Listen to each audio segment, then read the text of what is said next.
All right, guys, Big Reg here with the Ohio Fish Rescue, and look at what happened today. We had to, I don't know if you saw the last video, but we had a bonfire, and then it caught this tree on fire, and the tree was in flames all the way up. And so we cut it off, and it fell down, well, up there, you see where it snapped. It fell down here, so we've been cutting it up all morning. I just brought this branch over with my four-wheeler, and that's main mast. I cut a bunch of cuts in it, and then we flipped it over. Now I'm back cutting it, and we've got this branch and that branch left, and we're done. And there's the pile of all the wood to eliminate the tree from our yard. But this thing here, it fell. I mean, I can't believe it caught on fire, but it fell, and it was dangerous. I actually tried getting up there. If you can see here, I got up on there before it caught on fire. I cut it 3/4 of the way through because this tree was, I can put my finger through it down here. So we cut 3/4 of the way through, and it broke off and fell like 4 days later. So we stayed away from it. Okay, I did all my cuts. Now Lewis is going to grab them because it hurts me to bend over. But god dang, I was cutting that up and it was hurting so bad. But whatever, just throw the end on there. Don't put it on there where it's in the middle. And that way I'll cut it off and put the stuff back up on there. No, you threw it towards in the middle. Now you got wood hanging off the other side and wood hanging off this side. Throw the end on like it's the middle piece.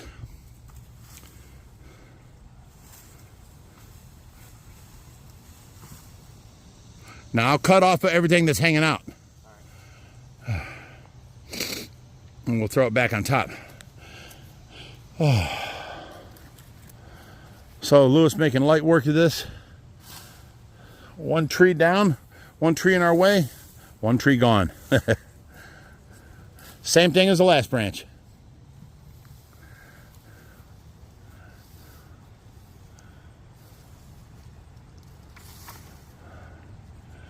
Got them all cut up. I still got to cut that off up there. But to do that, I'm going to go ahead and park the four-wheeler right here at the bottom, and I'll nip that off right there. What I want to do is put some sort of, like, I don't know, piece of metal up there, a big ball bearing, and then, you know, plate, and then, you know, a big metal that sticks out that way and this way. And what I'll do is I'll put a bolt on it, and now it'll be able to swivel around the tree and have like hanging swings for my granddaughter. You know, that cut is at 10 foot. So if I bring the metal out over to here and then she hangs down, you know, she could be at 2.5 foot off the ground, 3 foot off the ground, whatever, and then go around in a big circle around the tree. Now, it won't be powered right away, but I can power it and make it towards automatic. Put a battery out here, solar panel, and charge the battery, and then run it off of a little 12-volt battery or 12-volt motor, and then spin it around. Lewis says, "I'm a little girl. I'm not going to carry this." I'm sorry, Lewis. I just had to make funny on camera. I'm doing it the easy way. Put my leg into it. The smart way. We're getting it done, though. Now that's got to be thrown on top in the middle. All right.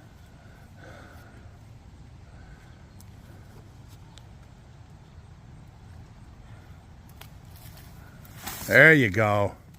That's what we need. Now it's there. 1, 2, 3, 4, 5 more pieces and one long branch. I bought that little Stihl chainsaw for like 150 bucks, and it's cut down over probably 230 trees here. It's done. It's worth its weight in gold.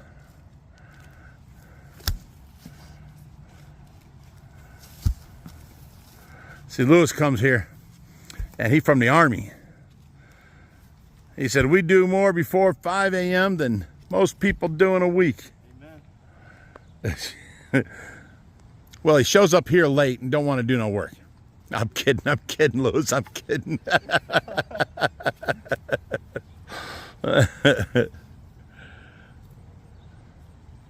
No, he's pounding it. He's getting these big branches up there. Basically, I'm cutting them and he's throwing them on the fire. But any of the bigger logs, like, see where it cuts right there? That's the end cut. That whole log still sticks out. It's the top of the tree. I'll rope that with the winch from the four-wheeler, and I'll pull that all the way over here by the fire, and then I'll cut it up into pieces right here. So he's got maybe, I think, 3 more pieces here to get on the fire. It's gotta be pulled back.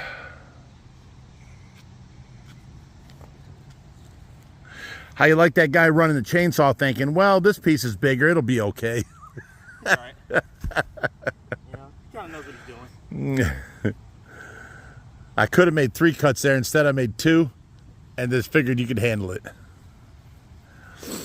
Listen, I need to work out anyway, so this is perfect. There you go. Get my squats in. Get a little deadlift motion. Oh, that's all deadlift for sure. Bending and squats, it's all in there.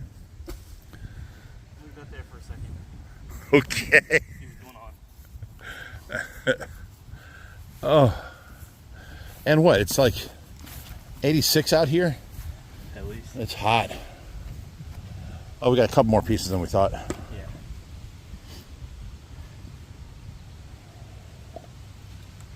All right, while Lewis is doing that, I'll take you over and show you the back pond here. Oh, you gotta mind you, it was nice and clean, but it's got all this sawdust on it and a tree fell in it. So let me come over this way. Ouch. Okay, there we go. I'll walk out on this bridge. Okay, you can see it's taken over by this algae plant in the middle. I forget what it's called, but all the way around the outside, you got a little boat there, and then it comes over here and the algae plant takes over. Then it goes through this like little alleyway, and then right there it opens up into the big section of the pond. And I actually had, let me come over this way, the start of a waterfall and had filtration on here, but the lawnmower ran over the cords and all that kind of stuff. So this bamboo tree is taken over. You can see here, let me see if I can get up here. All right. This is all this side of the river. That right there is a trench going down, covered in liner. That is a bog filter, a 10-foot kiddie pool, and then it overflows the kiddie pool into another linered area and goes down and falls down like 4 different stairs of waterfalls, and then goes into, you can see the remnants of it right through there. It went into the pond. Well, this bamboo has been overgrowing, and it shot from that side. It made its way over to this side, and now it's starting to grow over here. And it's a good 15 foot tall. Yeah, these are all pieces where the tree broke, so this is the next branch we got to carry that way. And as far as we understand, there's about 200, maybe 220 koi left in this side. But they're all down where the mud is. They eat the mud, and they made this wider, actually. If you step on the edges right there, they ate the pond wider underneath because it's a clay pond. It's not a linered pond. So they're eating the clay. See how it's muddy on the edges and clear in the center? Same thing over here. Clear in the center and muddy on all them edges. They eat away at that clay. And now all this grass right here is overhanging. You step on it and you feel a sponginess to it. So they're making the pond bigger, basically. But for some reason, that's how the biggest koi grow in these dirty mud clay ponds. They grow so big. So we're letting them go. And, you know, to catch them, we have to get in there and, you know, do with netting and stuff like that.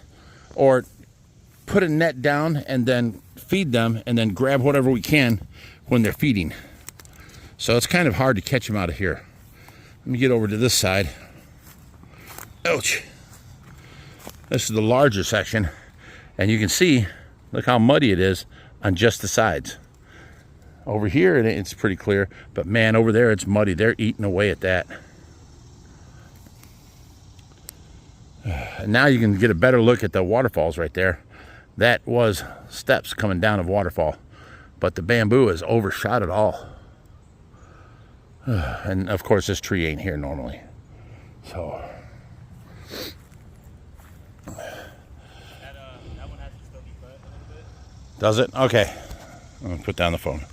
Okay, so I just pulled this over from way over there to here, and you can see I got cuts in it. We're gonna have to rotate it over so I can cut the back cuts. It's cut 3/4 way through, but I don't want to get the blade anywhere near the ground because it makes the blade really dull really fast. So now I'll hook onto this piece right here and pull it that way with my winch. It'll turn the tree and I'll be able to finish cuts in them cuts. That's what's next. Okay guys, it is now 3 o'clock. I've got a nurse until 8. So we decided, we did so much work today, we're going to take a little break. So me and Brock are, say hi Brock. What's up guys? We're taking our little boat out on the little lake and seeing what's going on. So I'll show you some video here in a second. Okay, that didn't work out with the boat so well. We had a problem with it idling and we had to be coming back home. We're gonna fix that idle problem here, but while we're here, Lewis and Josh are gonna take this canopy off and gonna help him get this tank up and running. Yeah, that was actually the front facade to it. Now you're lifting the canopy.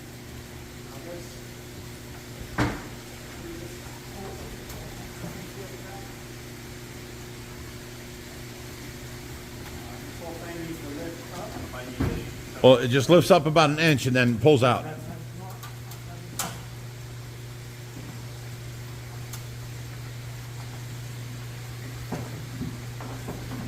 Watch that whole front face will flip up. Yep. There we go.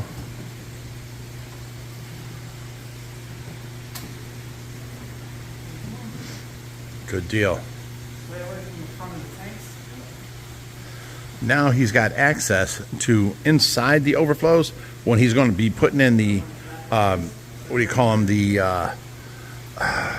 block offs inside there.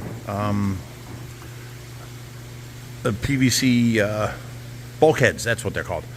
He's going to be having put them in there and then put block offs in them. And then we're going to be using the overflow at the top with a drain inside of it. So it's never going to overflow underneath. That's going to be all storage.